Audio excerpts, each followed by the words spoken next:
आज video topic है Plurals only noun. ए विषय को जीवा आगु प्रथम किसी साधारण कथा को आम बुझी नवा।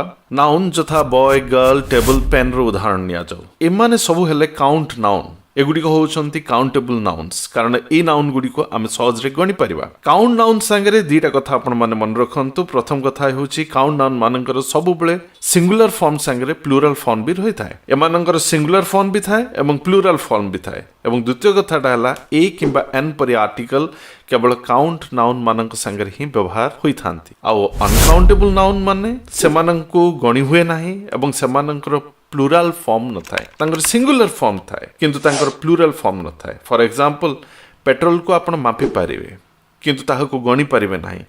तेणु पेट्रोलटा एक अनकाउंटेबल नाउन अटे एवं पेट्रोल रो बहुवचन पेट्रोल्स नाही। तेणु अनकाउंटेबल नाउन रो बहुवचन न थाए किंतु काउंटेबल नाउन रो बहुवचन थाए। जेमती बॉय रो बहुवचन बॉयज अछि, गर्ल रो बहुवचन गर्ल्स अच्छी, टेबल रो टेबल्स अच्छी, पेन रो पेन्स अच्छी किंतु पेट्रोल रो बहुवचन पेट्रोल्स नहीं। जेहेतु पेट्रोल एक अनकाउंटेबल नाउन तेणु तार बहुवचन न थाए। इट मीन्स तार प्लूरल फॉर्म न थाए एवं तार आगरे आपण ए किंबा एन व्यवहार कहि परिबे नाही। गिव मी ए पेट्रोल बोली केबे भी कहिबे नाही कारण ए किंबा एन अनकाउंटेबल नाउन आगरे व्यवहृत होंती नाही। तबे आज रो वीडियो रे आम एक निर्दिष्ट कैटेगोरी नाउन संपर्क में जाना जो माने सब बड़े प्लूरल फॉर्म रे ही रहंती से सिंगुलर फॉर्म न थाए। आ से प्रकार नाउन गुड़िकर सिंगुलर फॉर्म टोटाली एक्जिस्ट ही करे ना। किसी नाउन अच्छी जो माने कि मुख्यतः दुईटा पार्ट को लेकिन तैयारी ही थांती। सेमतिया नाउन गुड़िक सब बड़े प्लूरल फॉर्म रे थांती। For example binoculars.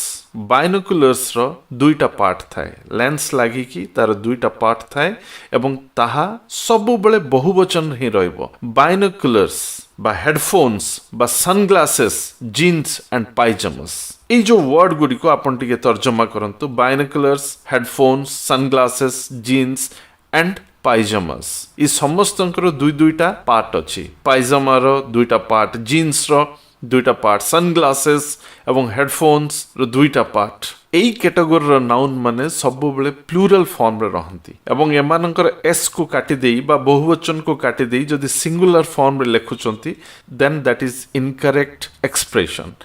बाइनोकुलर्स रो जदि एस को काटी देई कि बाइनोकुलर बोली लेखुचंती बा कहउचंती तेबे ताहा पूरा पूरी भूल हबो। सेथि पई केबे भी हेडफोन बोली कहंतु नै, हेडफोन्स बोली कहंतु। And it is a special category of noun which is always plural. Headphones टे सब बेले प्लूरल फॉर्म रे रहइबो।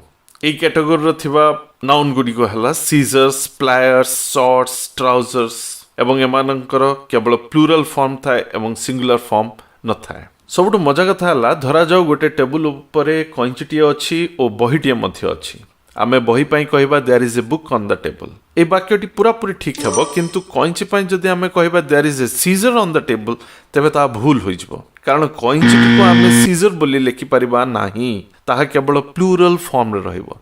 सीजर बदल रे आमे सीजर्स बोली लेखिबा किंतु सीजर्स जदि आमे परिवर्तन कले ताले जो ऑक्सिलरी वर्बटा ताहा मध्य बहुवचन संगे परिवर्तित होबो। तेणु आमे कहबा there are scissors on the table और there is a scissor on the table कहबा नै। ए किंबा एन को भी हमको ड्रॉप करिया पड़िबो कारण ए किंबा एन केवल एक वचन रे थिबा नाउन सहित व्यवहार ही थांती। आ जदि आमे सीजर्स बोली लेखुचे ताहले ताहा तो एक वचन हैला नै, ताहा बहुवचन हे गेला। तेणु ए किंबा एन को आपन को मध्य ड्रॉप करिया पड़िबो, ताको स्ट्राइक ऑफ करिया पड़िबो। तेणु करेक्ट वाक्यटा हबो there are scissors on the table एवं एक्जाक्टली नियम अनुसार आउ जो वर्ड गुड़िक कंट्रोल्ड ही थांती से गुड़िक हेले pants, shorts, trousers, pyjamas, scissors, pliers, tongs, tweezers, binoculars, glasses, headphones. मन रखिया को हबो ए नाउन मानकर सिंगुलर रूप न थाए। गोटे कंप्लीट लिस्ट मु आपनको ए वीडियो रो डिस्क्रिप्शन बॉक्स रे दे देछि। वीडियो सरला परे गो थ्रू इट।